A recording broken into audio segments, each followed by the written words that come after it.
9 दिवसीय राम कथा, मानस मातृ पितृ पक्ष, इस विषय का संवाद चौथे दिन में प्रवेश कर रहा है। तब पुनः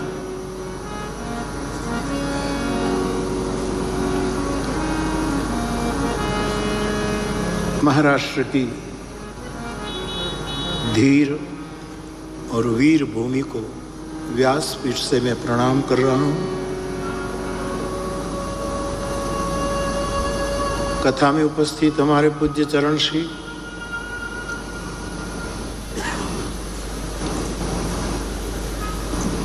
रोज समाज के विविध क्षेत्र के कोई न कोई माननीय अग्रणी कथा में आते हैं बाबूजी के कारण। इन सभी महानुभाव, आप सभी मेरे श्रोता भाई बहन,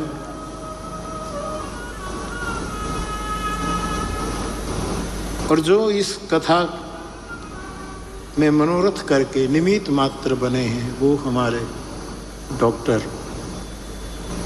विजय बाबू दर्डा, उसके भाई राजेंद्र बाबू और पूरा परिवार। आप सभी मेरे फ्लावर्स, मेरे श्रोता सभी को व्यासपीठ से मेरा प्रणाम। जय सिया राम। जय सिया राम। कुछ जिज्ञासा है, मेरी समझ और मेरे समय के अनुकूल मैं आपसे बात करूंगा। एक बात तो प्रतिदिन बाबूजी कोई न कोई प्रश्न, कोई न कोई जिज्ञासा बातचीत में डाल देते हैं। अग्नि वाली बात कही, कल फिर हम बैठे थे शाम को, तो ये काले रंग वाली बात आपने छेड़ दी कि बापू आप काला रंग क्यों पसंद करते हैं, और स्वयं आपको भी ये काला रंग पसंद है। मूल बात ये थी कि अधिकांश काले रंग को लोग अशुभ समझते हैं। अधिकांश लोग क्या समझते हैं वो महत्व का नहीं, साधु क्या समझता है वो महत्व। लोग क्या कहते हैं वो इतना महत्व का नहीं, वेद क्या कहता है वो महत्व का। लोग क्या कहता है वो महत्व का नहीं, राष्ट्र की धारा क्या कहती है वो महत्व का है। तो आमतौर पर, क्योंकि लोगों का तो कोई, लोग तो आज कुछ कहेंगे कल कुछ कहेंगे, ये तो सीधी बात है। एक पंक्ति में गाता रहता हूं,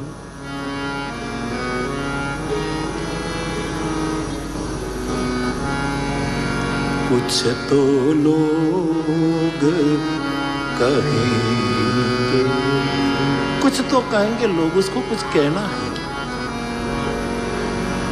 कुछ तो लोग कहेंगे, क्योंकि लोगों का काम है कहना, छोड़ो बेकार की बातों को, कहीं बीत न जाए रहना। कुछ तो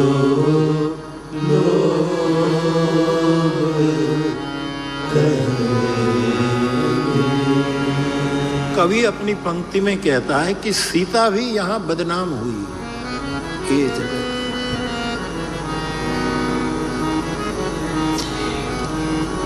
व्यासपीठ कहती रहती, आप नीचे देखकर चलोगे मर्यादा से तो लोग कहेंगे कि बड़े मर्यादा का नाटक कर रहे हैं।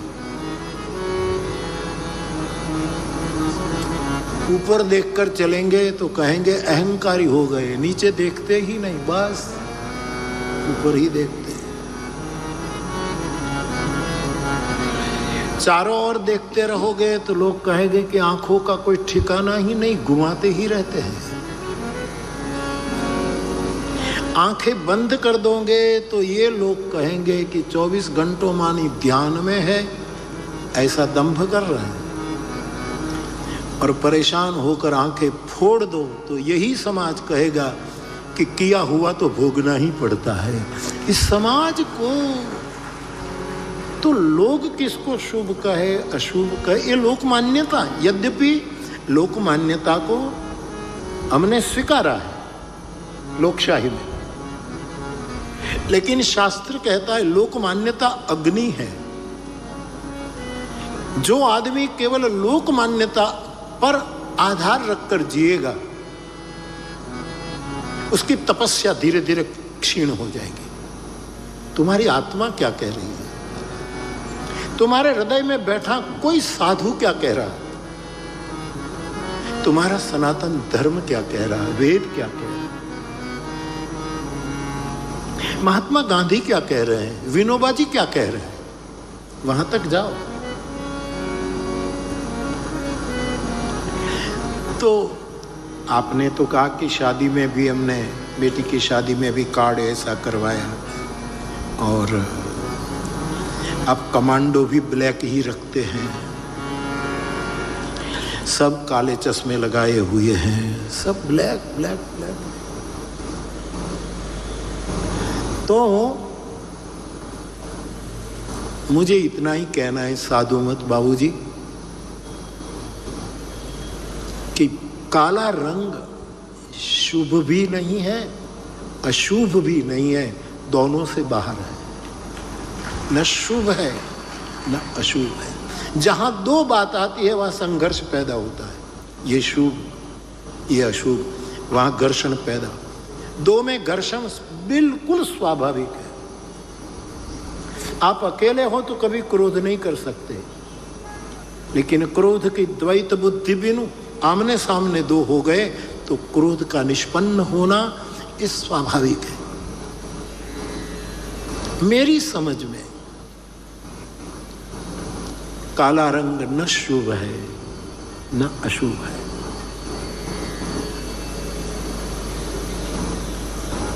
ये दोनों से बाहर है। इसीलिए काले रंग की बड़ी, हमारे मूल अवतार जैसे दशावतार में राम कृष्ण, उसका रंग हमने सांवरा बनाया है, ये काले है। फिर इस पर कवियों ने गीतें भी लिख दी हैं, राधा क्यों गोरी, यशोदा क्यों गोरी, कान्हा क्यों काला, ऐसा भी कहा। साहेब, काला रंग गहराई का प्रतीक है।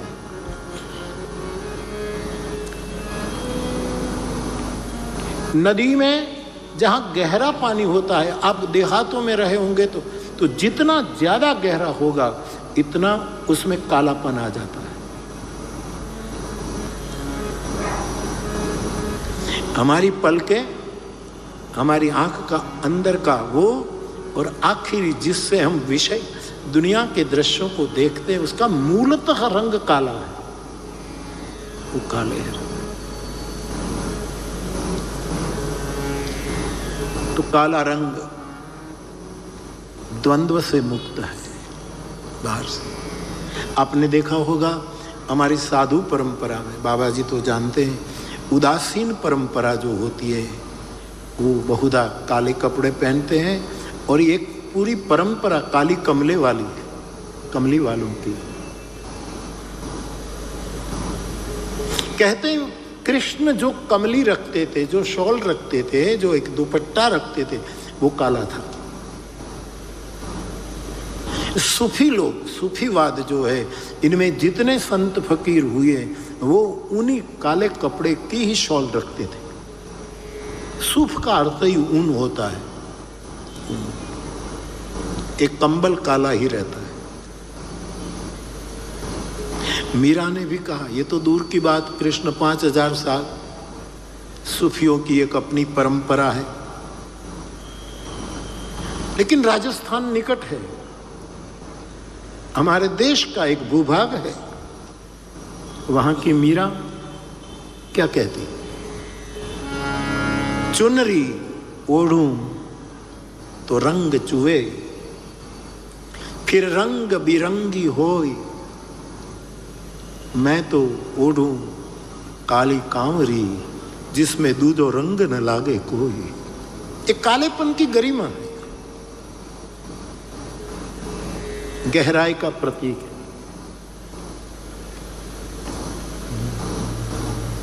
तो मेरी समझ में एक साधु मत के जरिए मैं इतना ही कहूंगा कि न शुभ है न अशुभ है, दोनों से बाहर है। लोगों की दृष्टि से ठीक है जो जो मान्यता हो, लेकिन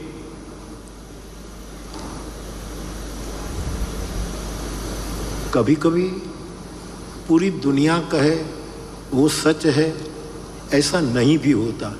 कोई एक आदमी कहे वो भी सच हो सकता है, ये भी नियम है। और सत हमेशा अकेला होता है, उसको भीड़ से कोई लेना देना नहीं। इसलिए श्रुति भगवती कहती है एकम सद। एकम सद मानी एक ही सत्य को कई एंगल से देखा जा रहा है, लेकिन एकम सद का अर्थ ये भी है कि सत्य केवल एक ही है। सूरज एक है, फिर भी अनेक गैलेक्सी है विश्व में, इस अवकाश में कई सूर्य है, लेकिन सत्य केवल एक है। तो बाप साधु मत की प्रतिष्ठा, मैं पहले दिन भी बोला कि साधु मत की छाया में लोकमत होना चाहिए। मैं सबसे डिस्टेंस रखकर बोल रहा हूं, मुझे किसी से वो नहीं, इसका मैं किसी को अवॉइड करूं ऐसा नहीं। मेरी व्यासपीठ और मेरा एक स्वभाव में सबसे डिस्टेंस रखता हूं, प्रामाणिक डिस्टेंस। इसलिए मैं कहता हूं कि लोकमत तो खरीदा भी जा सकता है, साधु को कभी खरीदा नहीं जा सकता। इसलिए साधु के मत की बड़ी महिमा। तो मानस का जो सूत्र है, तो लोगों किसी को शुभ कहे किसी को अशुभ कहे, तो ये लोक मान्यता है, जिसकी जो श्रद्धा जिसकी जो निष्ठा। बाकी मैं तो काले रंग को, और हमारी निम्बार की परंपरा में, हमारी कृष्ण परंपरा में काली बिंदी की ही महिमा है, इसलिए काला टीका। और भगवान शंकर का वैसे तो मूल वर्ण गौर है, कर्पूर गौरम करुणावतारम गौर वर्ण है, लेकिन आप 12 ज्योतिर्लिंग में प्रथम ज्योतिर्लिंग जो गुजरात में है, सौराष्ट्र, गुजरात में भी सौराष्ट्र में है, सौराष्ट्र है सोमनाथंच। ये सोमनाथ का शिवलिंग देखिएगा, काले रंग का है, काला है, बहुत गहराई का प्रतीक काला रंग। काला रंग ग्रहण बहुत करता है, इसलिए देखिए जब वर्षा ऋतु होती है तो लोग काले रंग की छाता ओढ़ते हैं, लेकिन धूप के महीने में बहुधा काले रंग का छाता नहीं, सफेद रंग का, क्योंकि काला रंग स्वीकार करता है। तो धूप के महीने में काले रंग का छाता आप रखो तो ज्यादा गर्मी लगेगी, इसलिए वहां काले रंग, काला रंग स्वीकारक रंग है, सबको स्वीकार। और आप सामान्य जो कालों को स्वीकार कर ले, वो उजलों को स्वीकार नहीं करेगा। जिसने काले रंग को कबूल कर लिया, तो आपकी जो बात है उस पर कुछ भी कहा जा सकता है। अब नवरात्रि शुरू हो रही है, श्राद्ध पक्ष पूरा हो, और दुर्गा की पूजा शुरू है, और दुर्गा के 9 रूप है, उसमें एक प्रधान रूप है जिसका नाम है माता काली, पूर्णतः काली है, काले रंग को स्वीकार करके वो बैठी है। तो काले रंग की गाय श्याम सुरभि जिसका वर्णन आता है, काले रंग की गाय पूरी काली होती है लेकिन दूध श्वेत होता है।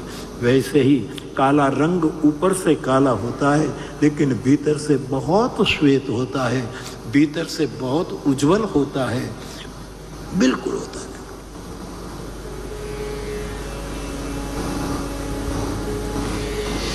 और समाज में देखते हैं तो कपड़े तो सब सफेद ही पहनते हैं हम लोग, लेकिन दिल का मसला क्या है? सब सफेद। मैं भी सफेद पहनता हूं, खादी ही पहनता हूं सालों से। मेरी व्यासपीठ का वस्त्र भी खादी का होता है। मैं निरंतर खादी, पहले तो मैं कांता भी था, मैंने कपड़ा भी बुना है, मैंने ये सब कला सीखी है। मैं एक प्रार्थना जरूर करूं मेरे भाई बहन, मेरे श्रोताओं को, मेरे फ्लावर्स को, कि भगवान आपको बहुत संपन्न रखे, खूब मौज शौक से खूब अच्छे ढंग से रहो, लेकिन साल में 2-3 पैर खादी की अपने पास रखो और कभी कभी खादी पहनो। कोई खादी ग्रामोद्योग बोर्ड ने मुझे संकेत नहीं किया कि हमारा प्रचार करना। व्यासपीठ विज्ञापन के लिए नहीं है, व्यासपीठ विज्ञान के लिए। आज्ञा, विज्ञान, संज्ञा, ये 16 कला चंद्र की है। इसमें एक कला व्यासपीठ है जो विज्ञान अनुरूप बोल है। 16 कला चंद्र की। आपको पता है कि शुक्ल पक्ष का चंद्र उजाला फेंकता है, उजाला फेंकता है उधर पूर्णिमा तक, तो एकदम कल जो चंद्र ग्रहण भी था और जो पूर्णिमा का चंद्र। लेकिन कृष्ण पक्ष में, उसका नाम ही कृष्ण पक्ष है, काला पक्ष। काले पक्ष में तेज बटोरता है चंद्र। कृष्ण पक्ष की प्रतिपदा तेज बटोरा, द्वितीय, और करते करते करते करते जो पूर्णिमा तक तेज बटोरा था वो फिर धीरे धीरे धीरे धीरे धीरे धीरे बांटता। काला रंग समर्पण का एक प्रतीक है, देता। जीवन में भी चंद्र की, इसलिए भागवत में आता है कि अवधूत के जो गुरुओं की लिस्ट है, अवधूत एक गुरु कौन कौन, इसमें एक गुरु चंद्रमा है, चंद्रमा गुरु। मुझे याद दिलाना बेटा कि भागवत में जितने गुरुओं का जिक्र है, एक केवल एक सदगुरु में होता है, एक बुद्धपुर। उसमें चंद्रपना भी होता है, सूर्यपना भी होता है, कबूतरपना भी, क्या नहीं होता। तो काले रंग की अपनी विशिष्ट महिमा है, मैं तो ऐसा मानता हूं।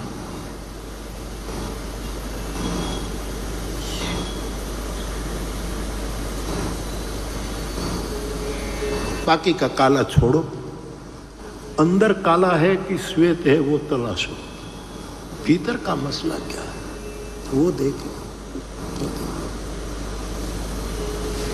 और यदि अंदर भी काला है तो दृष्टि बदल दो कि ये काला मेरे हृदय का कालापन नहीं है, मेरे हृदय में कृष्ण बैठा है, वो कृष्ण का कालापन है।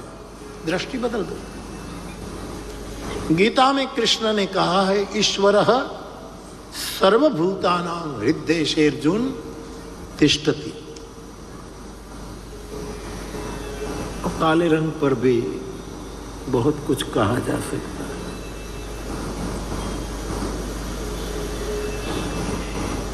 दूसरी बात, आज किसी भाई ने चिट्ठी लिखी, हनुमान चालीसा 108 बार पढ़ना चाहिए एक आसन पर बापू, तो सिद्ध हो जाएगी।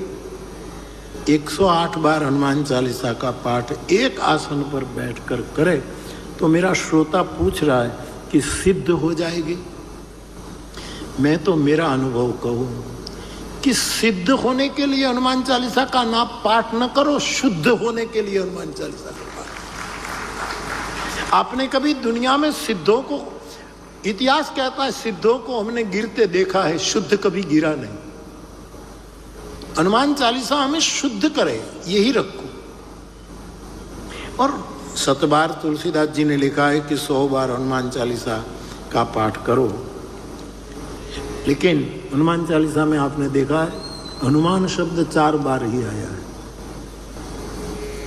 केवल 4, पूरा हनुमान चालीसा में 4।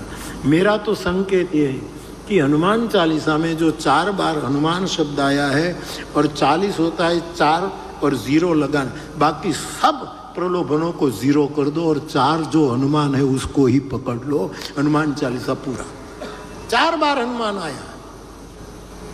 जय हनुमान ज्ञान गुण सागर, जय कपीस।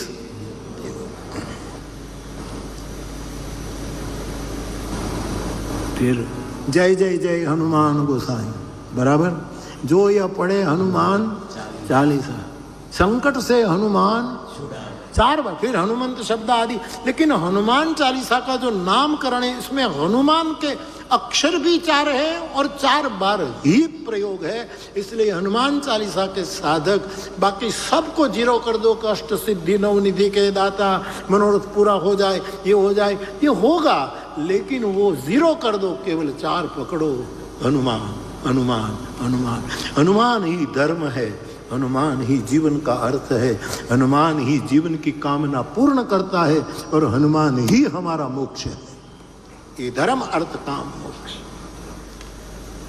शुद्ध कर देता है, अवश्य काले दिल को धवल कर देता है हनुमान चालीसा।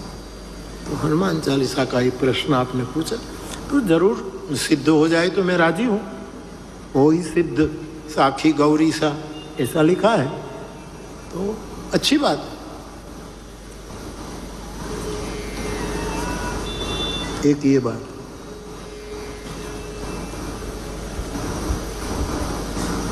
राम राम रट बिकल भुआलू, जिमि बिनु पंख बिहंग बिहालू। अच्छा प्रश्न पूछा है किसी साधक ने कि बापू महाराज दशरथ जी राम बन गए और राम के विरह में राम राम रट बिकल भुआलू, बहुत बिकल हो करके, एकदम बिकल हो करके राम राम रट रहे। कैसे?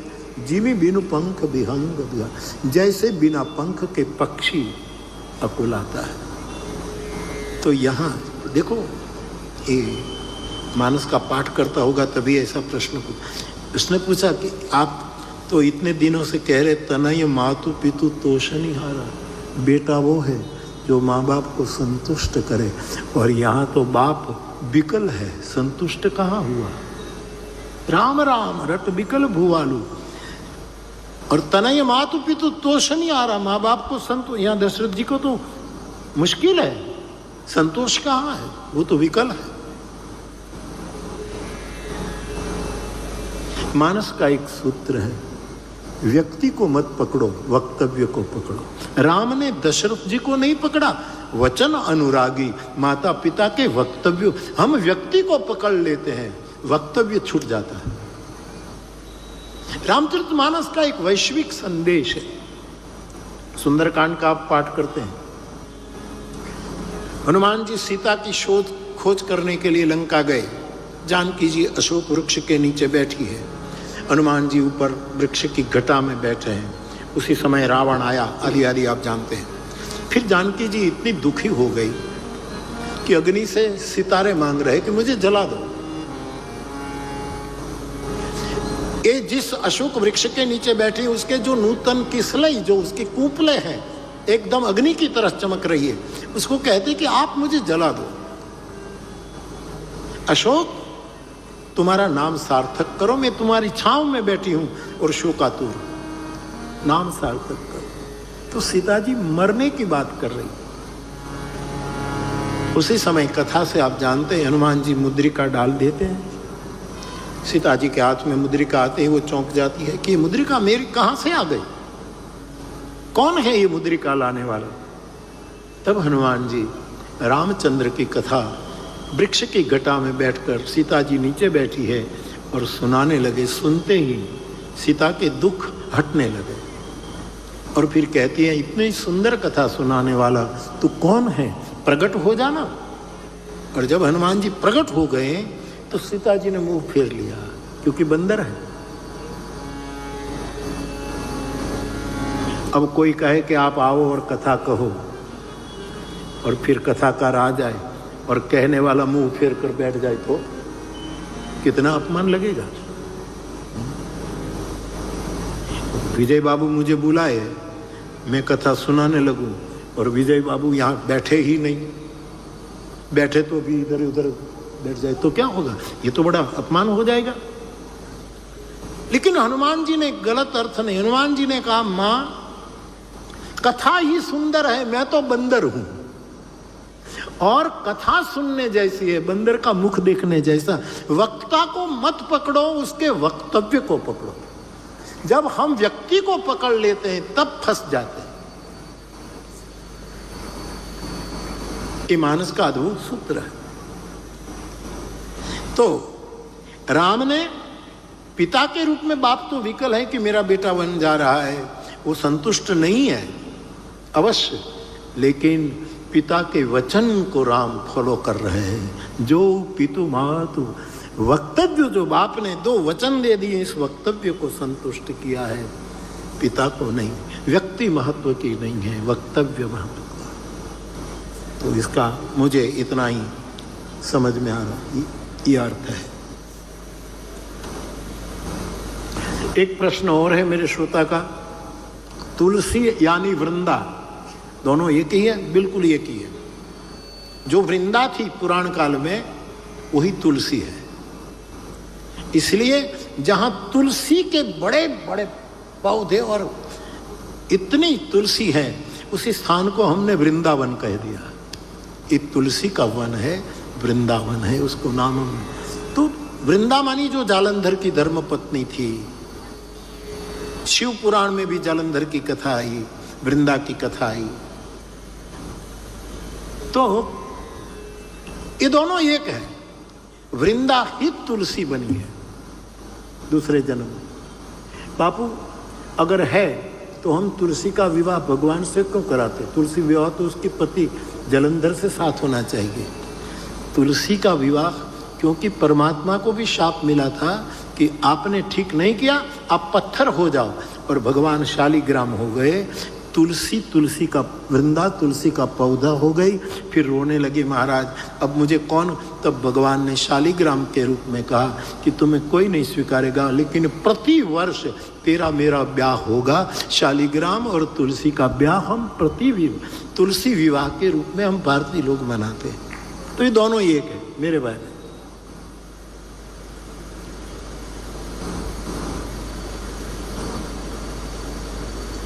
और इसीलिए भगवान ने वचन दिया था वृंदा को कि तुम तुलसी हो जाएगी, तेरा पत्र जब तक भोजन में नहीं डाला जाएगा तब तक मैं भोजन नहीं करूंगा, मैं भूखा रहूंगा। ये स्वीकार है, ये वृंदा का स्वीकार। तो आपने जो ये पूछा, इसका मेरी समझ में यही है। हर बात मेरी मान मत लेना, लेकिन आपकी आत्मा तक बात पहुंचे तो ठीक है। अब बाबूजी बहुत शेर बोलते हैं ना 2 दिन से, तो कुछ शेर बाबूजी सुनिए आपके लिए। आदमी न बन पाया, आदमी न बन पाया, तो फिर उसने खुदा बना दिया। आदमी ही बन जाता तो कोई जरूरत नहीं कि नर ही नारायण है, नर ही नारायण। श्रीमद् भागवत जी में कथा है, अब मैं कहां जाऊं। दक्ष प्रजापति की 9 कन्याएं हैं, 13 कन्याएं। दक्ष प्रजापति, भागवत 13 बेटी है।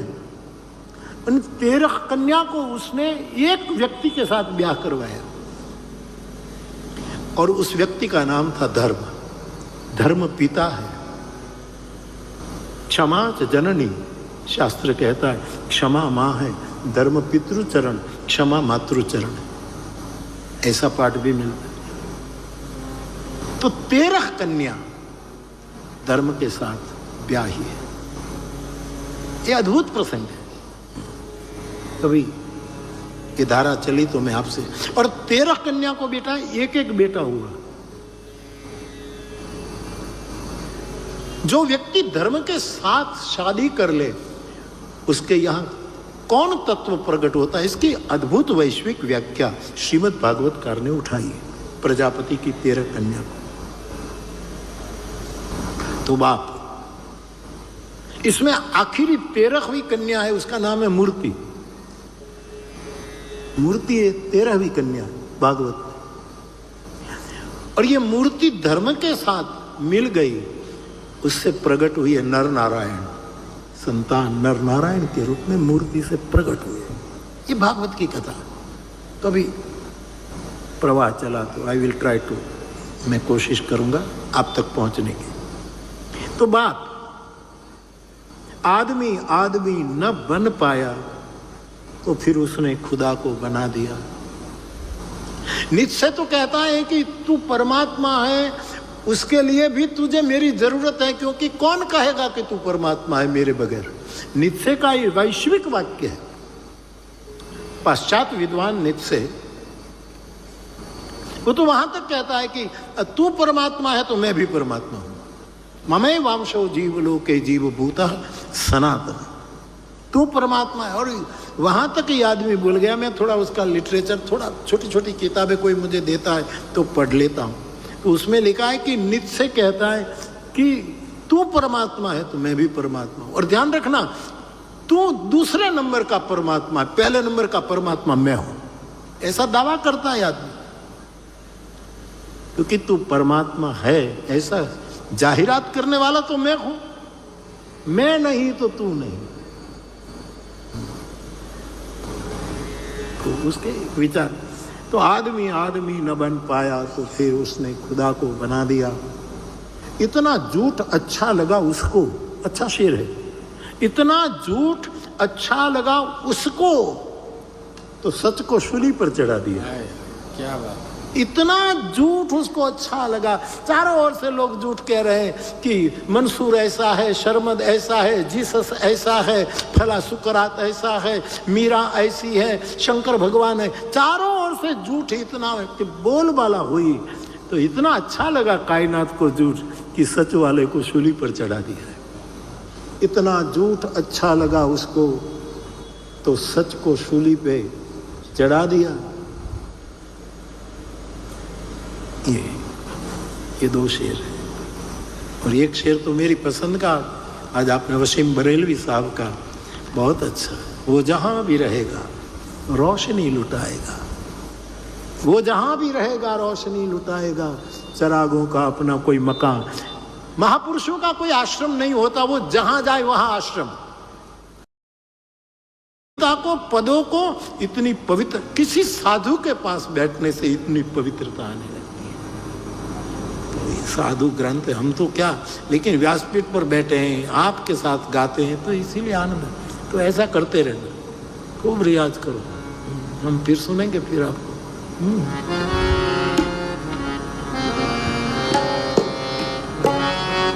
पहाड़ी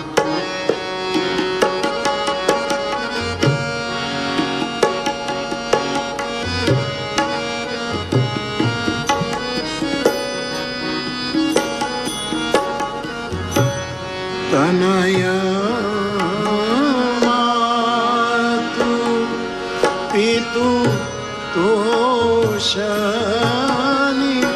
हारा दुर्लभ जननी सकल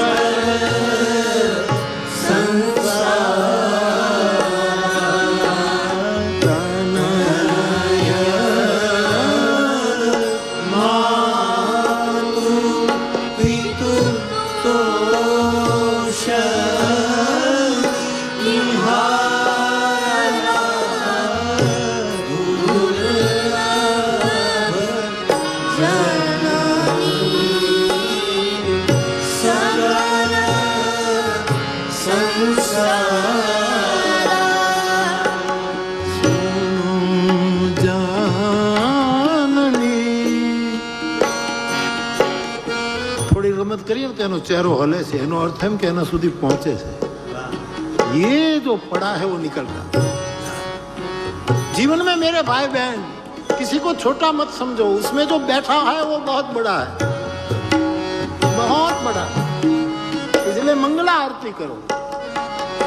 श्रृंगार आरती तो पूरी दुनिया करती है, और शयन आरती, बुजुर्गों का सम्मान करना ही चाहिए। पर नई नई चेतना जो भारत में उभर रही है, इनका भी स्वागत होना चाहिए। इसलिए जननी ऐसोई सूत बड़ भागी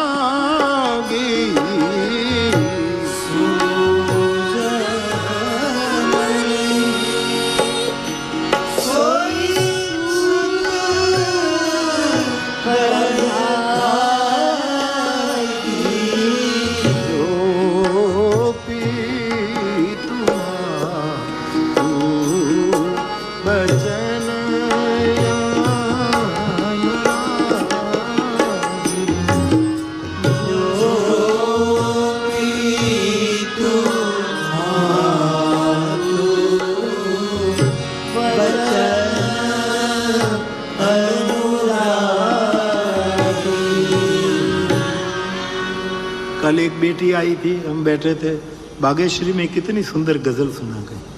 अच्छी गजल भी पसंद थी, पसंदगी भी अच्छी, और राग भी अच्छा पकड़ा था बागेश्वरी में। फिर ये बादशाह आया तो उसने एक अच्छा गाया, इसलिए मैं आपका स्वागत है बेटा, खुश रहो। तो युवान भाई बहन, ये मातृ पितृ पक्ष चल रहा है, तो मैं फिर से आप तक बात पहुंची होगी, न पहुंची हो तो माता पिता जब है तब सेवा कर लो, न है तब उसका स्मरण कर लो, यही जरूरी है। क्योंकि सबसे पहले देवता हमारे घर में माता पिता है। श्रद्धा से उसको स्मरण करना वही श्राद्ध है, श्रद्धा से उसकी स्मृति करना वही श्राद्ध है। श्राद्ध की महिमा है, वो तो करो। और आपको पता है सभी पक्षियों में ज्यादा उम्र वाला पक्षी कौवा है, ज्यादा उम्र वाला पक्षी हमेशा कौवा। इसलिए पितृ पक्ष में हम कौवे को खीर खिलाते हैं, क्योंकि ये पितृ है, ये बहुत बुजुर्ग है। काग ऋषि मख ध्रम किया अजमाल नथु तण कुंवर, ये एक काग ऋषि का महीना। तो मातृ पितृ पक्ष में कुछ संवादी चर्चा हम कर रहे हैं, कथा का प्रवाह में ले, क्योंकि मैंने कल कहा था कि आज राम जन्म तक की कथा को हम गाएंगे। पहुंच पाए तो कोशिश करूं कि आज मंगलवार भी है, राम का जन्म मंगलवार को हुआ था, इसीलिए राम जन्म तक की कथाएं गाएं। लेकिन इससे पूर्व 2-5 मिनट के लिए भगवान नाम का स्मरण, भगवान नाम का संकीर्तन करें। उसके बाद हम कथा का जो क्रम है उसको उठाएं। तो 2-5 मिनट के लिए सब सावधान, जागरूक और भाव से आप सब हरिनाम का संकीर्तन करें। कौन सा करेंगे?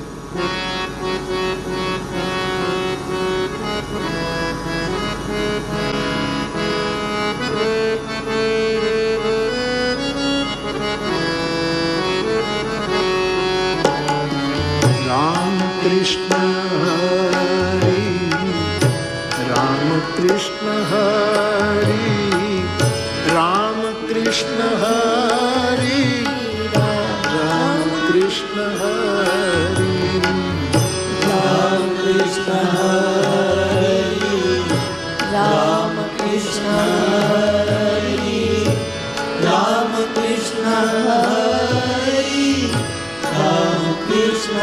देखो, एक दूसरे से बात करो तो बड़े होकर करो, किसी को उपदेश दो विद्वान बनकर दो। बहुत वक्तव्य देना है, बड़ा बहुश्रुत बनकर के दो। लेकिन लेकिन लेकिन चैतन्य महाप्रभु कहते कि कीर्तन करो तब बच्चे की तरह, निर्दोष चित्त। गौरांग कहता है बच्चे की तरह करो। बाबूजी, मैं विनोबा जी ने जब ये गीताय का उद्घाटन किया, गीताय जो शिलाओं में मराठी में गीता का पूरा भाषांतर करके एक बड़ा, कोई मंदिर नहीं है, पूरी गीता है। उसमें डिवाइन लाइफ सोसाइटी के स्वामी चिदानंद जी, सच्चिदानंद जी, ये स्वामिया बापा, बजाज साहब, और मुझे भी आग्रह किया कि बापू आप आओ इस फंक्शन में। और मैं गया था। एक मंच पर हम थे, विनोबा जी नादुरस्त थे, मंच पर नहीं आए थे, अपनी कुटी में थे।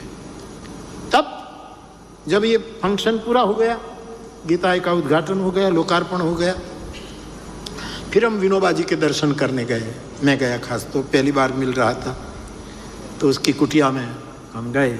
आप बैठे थे, आपका मौन था, विनोबा जी का मौन की बहुत, देखो भाई, बोलने से ऊर्जा बिखर जाती है, मौन रहने से ऊर्जा एकत्रित होती है, इकट्ठी होती है। मैं तो समाज को प्रार्थना करता हूं कि आपका जन्मदिन आए न, तो कितनी साल के आप होते हैं, इतने घंटे का मौन रखो। जन्मदिन पर मौन छोड़ दो, क्योंकि सबके साथ उत्सव मनाओ। 60 साल के हुए हो तो जन्मदिन के पहले 60 घंटे की गिनती करके मौन धारण करो और फिर बोलना।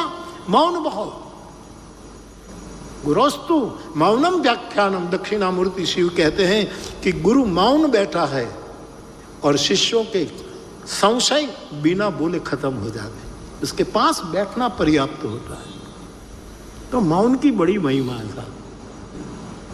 सप्ताह में 1 आध दिन कर सको तो रहो, 1 घंटा रहो। अरे छोड़ो ना, रात को मौन रहो। घना नींद में भी बोलते हैं, उसका क्या करें, नींद में भी बोलते हैं। हमारे एक वडील थे, इन नींद में अपनी खटिया से खड़े होते थे, बाहर जाते थे, घूम करके आते थे, फिर अपने बेड में सो जाते, उसको पता ही नहीं कि मैं घूम आया। ऐसा होता है, तो लोग नींद में भी बोलते हैं। मौन बड़ा बड़ा मंत्र है। मैंने एक कथा की है, मानस महामंत्र, इसमें मौन को महामंत्र का दर्जा दिया है। मौन स्वीकार, सबको स्वीकार कर लो साहब, सबको कबूल करो।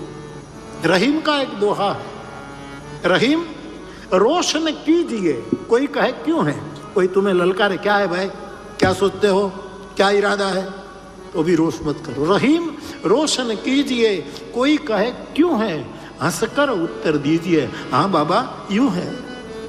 स्वीकार करो। भारत को स्वीकार मंत्र की जरूरत है।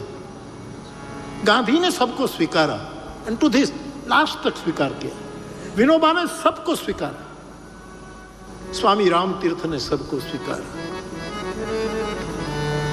जितने जितने महापुरुष हुए ये स्वीकार के महापुरुष हैं।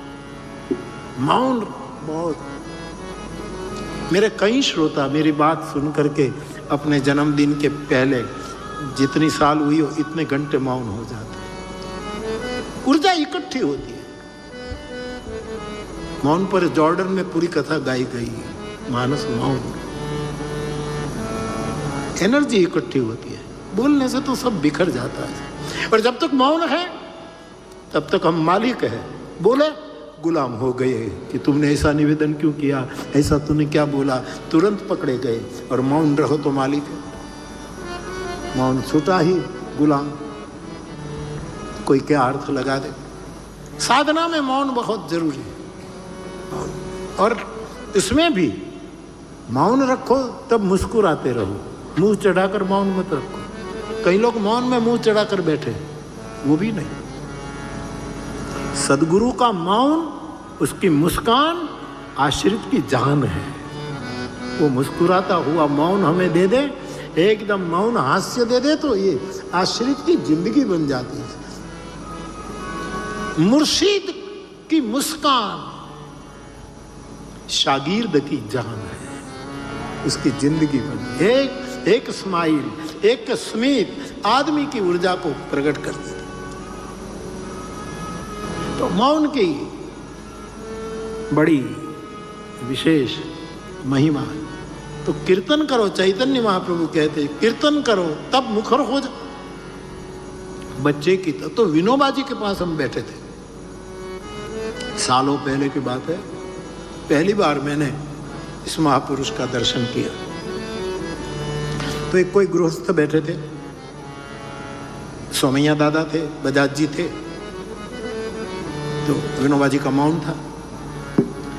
तो गृहस्थ ने, एक बच्चा बैठा था राघव जैसा छोटा, तो विनोबा जी से प्रश्न पूछा कि बाबा कुछ लिख कर हमें कोई सूत्र दे दो। ये मेरी हाजिरी में वही घटना। तो स्लेट ली और ऐसा छोटा बच्चा बैठा था, उसको देखकर विनोबा जी अपने अक्षरों में लिखते हैं कि बच्चे ही सच्चे हैं, बाकी सब कच्चे हैं। विनोबा के शब्द है, बच्चे ही सच्चे हैं। तो पंडित बनकर कीर्तन मत करना, प्रतिष्ठित बनकर कीर्तन मत बनना, विलज्ज होकर गाओ, चैतन्य कहते। वहाँ लाज की कोई जरूरत नहीं, वहाँ संकोच। इसीलिए विलज्ज शब्द का प्रयोग गौरांग महाप्रभु ने कहा कि झूम कर गाओ हरि नाम, बच्चे बनकर, जैसे बच्चा नाचता है वैसे हरि नाम। इसलिए आपसे मैं प्रार्थना करूंगा कि भाव से 2-5 मिनट हरि नाम के कीर्तन।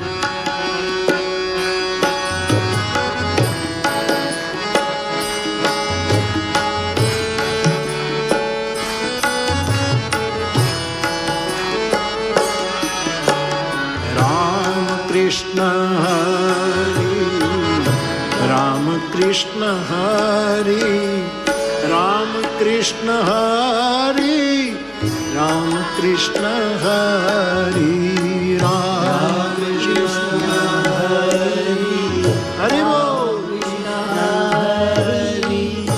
राम कृष्ण हरि राम कृष्ण जय जय राम कृष्ण राम कृष्ण हरि राम कृष्ण हरि राम कृष्ण हरि जय जय राम कृष्ण हरि राम कृष्ण हरि राम कृष्ण हरि राम कृष्ण जय जय राम कृष्ण हरि राम कृष्ण हरि राम कृष्ण हरि राम कृष्ण हरि राम कृष्ण हरि राम कृष्ण हरि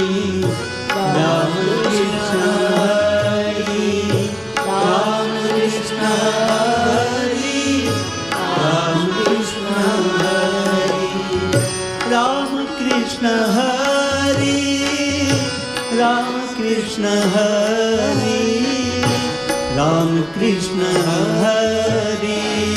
राम कृष्ण हरि राम कृष्ण हरि राम कृष्ण हरि राम कृष्ण हरि राम कृष्ण हरि जय जय Ram Krishna Hari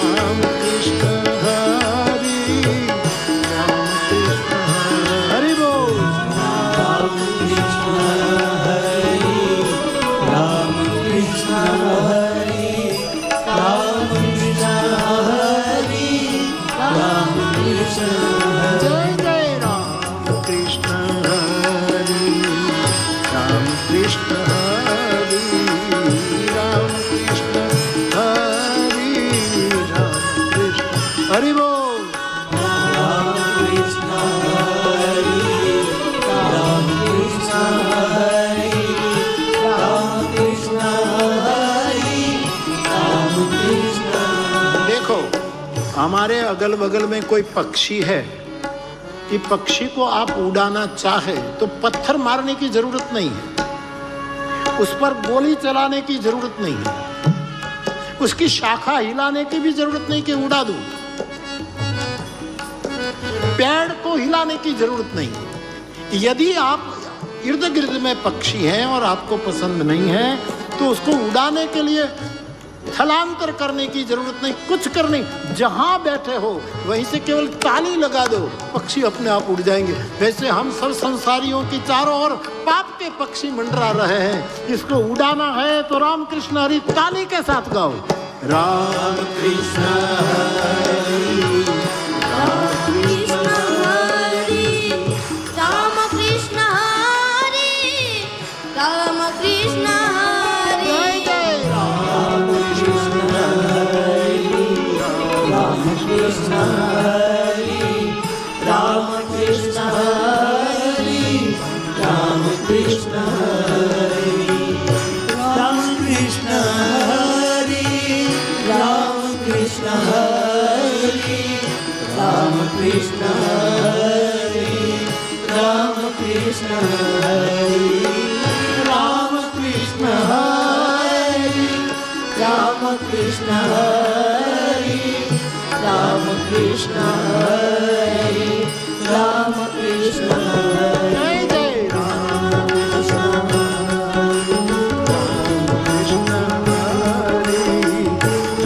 Krishna Hare Rama Krishna Hare Bol Rama Krishna Hare Rama Krishna Hare Rama Krishna Hare Rama Krishna Hare Rama Krishna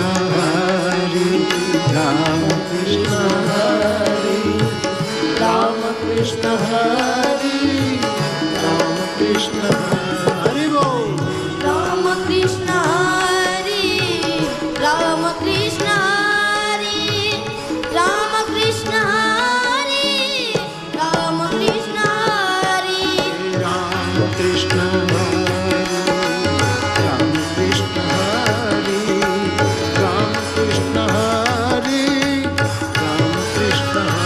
Jai Jai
Ram है वो सत्य है, कृष्ण है वो प्रेम है, और हरि है वो करुणा, अति हरि कृपा पर हो। हरि एक करुणा, इसलिए सत्य प्रेम करुणा, सत्य प्रेम करुणा, सत्य प्रेम करुणा, सत्य प्रेम करुणा।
Jai Gaur